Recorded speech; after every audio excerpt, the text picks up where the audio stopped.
प्रकरण 3 धार्मिक समन्वय. भाषा आणि धर्म यांची विविधता हे भारतीय समाजाचे एक महत्त्वपूर्ण वैशिष्ट्य आहे. या वैशिष्ट्याची दखल घेऊन भारतीय संविधानाने सर्व धर्म समभावाचे तत्त्व स्वीकारले आहे. मध्ययुगीन भारतात समाज जीवनामध्येही या तत्त्वाच्या आधारे धार्मिक समन्वयाचे प्रयत्न झाले होते. या प्रयत्नांपैकी भक्ती चळवळ, शीख धर्म आणि सुफी पंथ यांचे आपल्या समाजात एक वैशिष्ट्यपूर्ण स्थान आहे. भारताच्या निरनिराळ्या प्रदेशांमध्ये या विविध विचारधारा निर्माण झाल्या.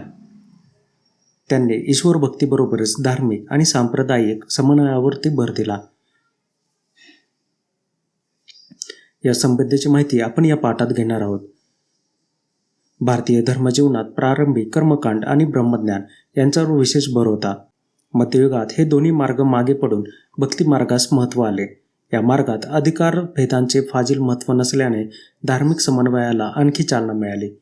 भारतातील वेगवेगळ्या प्रांतांमध्ये स्थानिक परिस्थितीला अनुसरून भक्तिपंथांचे वेगवेगळे आविष्कार आढळून येतात. या पंथाने संस्कृत भाषेऐवजी सर्वसामान्यांच्या भाषांचा अवलंब केला. त्यामुळे अशा प्रादेशिक भाषांच्या विकासासाठी या धार्मिक चळवळींचा हातभार लागतो. यामध्ये प्रथम पाहूया भक्ती चळवळ. भक्ती चळवळीचा उगम दक्षिण भारतात झाल्याचे मानण्यात येते. या भागात नायनार आणि अळवार या भक्ती चळवळी उदयास आल्या. नायनार हे शिवभक्त तर अळवार हे विष्णू भक्त होते. शिव आणि विष्णू एकच आहेत असे मानून त्यांच्यामध्ये समन्वय करण्याचेही प्रयत्न झाले. अर्धा भाग विष्णूचा आणि अर्धा भाग शिवाचा दाखवून हरिहर या स्वरूपातील मूर्तीही मोठ्या प्रमाणात निर्माण करण्यात आल्या. या भक्ती चळवळींमध्ये समाजाच्या सर्व स्तरांमधील लोक सहभागी झाले होते. ईश्वरप्रेम, माणुसकी, भूतदया, करुणा इत्यादी मूल्यांची शिकवण त्यांनी दिली. दक्षिण भारतात रामानुज आणि इतर आचार्यांनी भक्ती चळवळीचा पाया भक्कम केला. ईश्वर सर्वांसाठी आहे, ईश्वर भेदभाव करत नाही असे त्यांनी सांगितले. उत्तर भारतातही रामानुजांच्या शिकवणीचा मोठा प्रभाव पडला.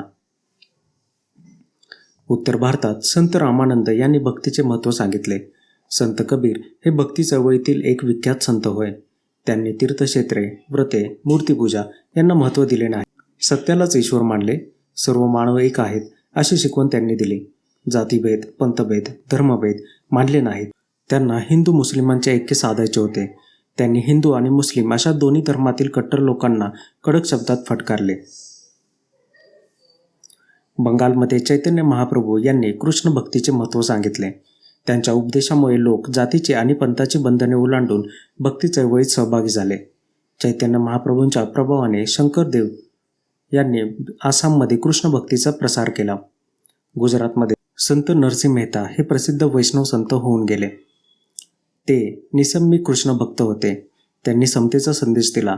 त्यांना गुजराती भाषेचे आद्य कवी मानतात. संत मीराबाईंनी कृष्ण भक्तीचा महिमा सांगितला. त्या मेवाडच्या राजघराण्यातील होत्या. राजघराण्यातील सुखांचा त्याग करून त्या कृष्ण भक्तीत तल्लीन झाल्या.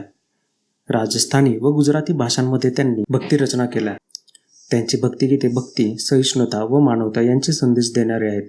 संत रोहिदास हे एक महान संत होते. त्यांनी समतेचा व मानवतेचा संदेश दिला. संत सेना हे एक प्रभावी संत होऊन गेले. हिंदी साहित्यातील महाकवी सूरदास यांनी सूरसागर हे काव्य लिहिले. कृष्ण भक्ती हा त्यांचा काव्याचा विषय होता. मुस्लिम संत रसखान यांनी लिहिलेल्या कृष्ण भक्तीची गीते रसाळ आहेत. संत तुलसीदासांच्या रामचरितमानस या ग्रंथात रामभक्तीचा सुंदर आविष्कार झालेला आढळतो. कर्नाटकात महात्मा बसवेश्वरांनी लिंगायत विचारधारेचा प्रसार केला. त्यांनी जातीभेदाला विरोध केला. श्रमप्रतिष्ठेचे महत्त्व सांगितले. त्यांचे कायकवे कैलास हे प्रसिद्ध वचन आहे. त्याचा अर्थ श्रम हाच कैलास होय असा आहे. आपल्या चळवळीमध्ये स्त्रियांनाही सहभागी करून घेतले. अनुभव मंटप या सभागृहामध्ये होणाऱ्या धर्मचर्चेत सर्व जातींचे स्त्री पुरुष सहभागी होऊ लागले. त्यांनी आपली शिकवण कन्नड या लोकभाषेमध्ये वचन साहित्याच्या माध्यमातून दिली. त्यांच्या कार्याचा समाजावर मोठा परिणाम झाला. महात्मा बसवेश्वरांच्या अनुयायांनी मराठी भाषेतही रचना केल्या आहेत. त्यापैकी मन्मथ स्वामी यांनी लिहिलेला परमरहस्य हा ग्रंथ प्रसिद्ध आहे. कर्नाटकामध्ये पंप, पुरंदरदास इत्यादी थोर संत होऊन गेले. त्यांनी कन्नड भाषेत आणि भक्ती कवने रचली. महानुभव पंथ याविषयी पाहूया. 13व्या शतकात चक्रधर स्वामींनी महाराष्ट्रात महानुभव पंथ हा कृष्ण भक्तीचा उपदेश करणारा पंथ आहे. श्री गोविंद प्रभू हे चक्रधर स्वामींचे गुरु होते. चक्रधरांच्या शिष्यांमध्ये सर्व जाती जमातींमधील स्त्री पुरुषांचा समावेश होता. ते समतेचे पुरस्कर्ते होते. त्यांनी महाराष्ट्रभर भ्रमंती करून मराठीतून उपदेश केला. संस्कृतऐवजी मराठी भाषेला प्राधान्य दिले. त्यामुळे मराठी भाषेचा विकास झाला. मराठी भाषेमध्ये विपुल ग्रंथ निर्मिती झाली. या पंथांचा प्रसार महाराष्ट्रात प्रामुख्याने विदर्भ आणि मराठवाडा या भागात झाला. विदर्भातील रुद्रपूर हे पंथांचे महत्त्वाचे स्थान होय. तसेच हा पंथ पंजाब, अफगाणिस्तान अशा दूरवरच्या प्रदेशांपर्यंत पोहोचला होता. गुरु नानक यांच्याबद्दल पाहूया. गुरु नानक हे शीख धर्माचे संस्थापक आणि पहिले गुरु होत.